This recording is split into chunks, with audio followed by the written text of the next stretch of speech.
নমস্কার, আমি শ্রী সুব্রত ভারতী। তো বাস্তু করার সময় অবশ্যই 4টা কর্নার আপনারা ভীষণভাবে নজর রাখবেন। সেটা উত্তর পূর্ব দিক, দক্ষিণ পূর্ব দিক, দক্ষিণ পশ্চিম দিক এবং উত্তর পশ্চিম দিক।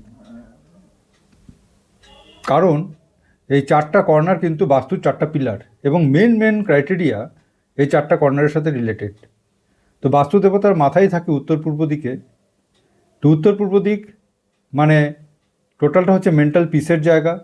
সেইখানে যদি কোনো নেগেটিভ ইভেন্ট আমাদের জীবনে চলে আসে, বিশেষ করে টয়লেট, সেফটি ট্যাঙ্ক, সিঁড়ি বা ওভারহেড ট্যাঙ্ক, তখন কিন্তু আমাদের জীবনে ভীষণভাবে মেন্টালি কিছু না কিছু নেগেটিভ অ্যাক্টিভিটি চলে আসবে এবং টাকা পয়সা জলের মতো করে বেরিয়ে যাবে। এবং দক্ষিণ পূর্ব দিক যেটাকে আমরা অগ্নিকোণ বলি, তো ওটা হচ্ছে পয়সার জোন, টাকা পয়সার জোন। তো ওই জায়গায় যদি কোনো রকমভাবে ডিসব্যালেন্স হয়ে যায়, নেগেটিভ অ্যাক্টিভিটি যদি ওখানে স্টার্ট হয়, অ্যান্টি এলিমেন্টারি কালার ওইখানে যদি থাকে, তাহলে কিন্তু টাকা পয়সার জায়গাটাও ভীষণভাবে ডিস্টার্ব হবে। এবং দক্ষিণ পশ্চিম যে দিক, সেটা হচ্ছে আমাদের স্টেবিলিটির জায়গা। সেটা ওয়ার্কিং স্টেবিলিটি হতে পারে, ইকোনমিক স্টেবিলিটি হতে পারে, সম্পর্কের দিক থেকে স্টেবিলিটি হতে পারে, সমস্ত রকম স্টেবিলিটির জায়গা কিন্তু দক্ষিণ পশ্চিম দিক। এই দক্ষিণ পশ্চিম দিকে যদি অ্যান্টি এলিমেন্ট থাকে, এই দক্ষিণ পশ্চিম দিকে যদি অ্যান্টি কালার থাকে এবং দক্ষিণ পশ্চিম দিকে যদি কোনো রকমভাবে অশুভত্বের ইঙ্গিত থাকে, যেমন টয়লেট, বাথরুম কিংবা সেফটি ট্যাঙ্ক, সেই ক্ষেত্রেও কিন্তু এই স্টেবিলিটিটা ডিস্টার্ব হতে পারে। এবং থাকলো উত্তর পশ্চিম দিক। উত্তর পশ্চিম দিকে থেকেও কিন্তু আমাদের যে কোনো রকম কমিউনিকেশন সেক্টর, অর্থাৎ আমার সাথে, ওটা হচ্ছে অ্যাকচুয়ালি সাপোর্টিভ জোন।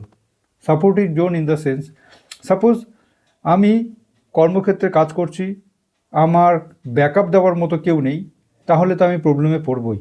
তো উত্তর পশ্চিম যে দিক, সেই জায়গাটাকে যদি ডিসব্যালেন্স হয়ে যায়, তাহলে কিন্তু সাপোর্ট পাওয়া বন্ধ হয়ে যাবে। এবং উত্তর পশ্চিম যে দিক, সেটা ব্যবসার লেনদেনের জন্য সবচেয়ে শুভ দিক। আমাদের ফিনিশ প্রোডাক্ট ওইখানে রাখা হয় যাতে তাড়াতাড়ি সেটা বিক্রি হয়ে যায়। তো ব্যবসার জন্য এটা ভীষণভাবে একটা শুভ ডাইরেকশন, উত্তর পশ্চিম দিক। তাছাড়াও মেন্টাল পিস, যেহেতু এটা চন্দ্রের জায়গা, মেন্টাল পিস কিন্তু ভীষণভাবে ইম্পর্ট্যান্ট। যে সমস্ত বাড়িতে উত্তর পশ্চিম দিক ডিস্টার্ব, তাদের ক্ষেত্রে দেখা যাবে যে বিবাহ সংক্রান্ত সমস্যা হতে পারে, কম বয়সে কোনো সম্পর্কের মধ্যে জড়িয়ে যাওয়া এবং সেটা ভুল সম্পর্ক, কোনো না কোনোভাবে মেন্টালি আপস অ্যান্ড ডাউনস ভীষণভাবে চলছে, আমি কারো থেকে সাপোর্ট পাচ্ছি না, আমি মেন্টালি প্রচণ্ডভাবে একাকিত্বতায় ভুগছি, এইরকম কিন্তু সমস্যা হতে পারে যদি উত্তর পশ্চিম দিক ডিস্টার্ব হয়ে থাকে। তা আমার এই ভিডিও যদি আপনাদের ভালো লেগে থাকে, তাহলে অবশ্যই লাইক করবেন, শেয়ার করবেন, সাবস্ক্রাইব করুন চ্যানেলটাকে। আরও অনেক ইনফরমেটিভ ভিডিও আপনাদের জন্য আসছে। এবং যদি কনসালটেন্সি নিতে চান, অর্থাৎ অ্যাস্ট্রোলজিক্যাল কনসালটেন্সি, বাস্তু সংক্রান্ত কনসালটেন্সি নিতে চান, তাহলে এই ফোন নম্বরে বুকিং করুন। আমার চেম্বার জলপাইগুড়ি এবং শিলিগুড়িতে। এবং যারা দূরে রয়েছেন, আমার সাথে ডাইরেক্টলি মিট করতে পারছেন না, তাদের জন্য কিন্তু অনলাইন কনসালটেন্সির ব্যবস্থা আছে।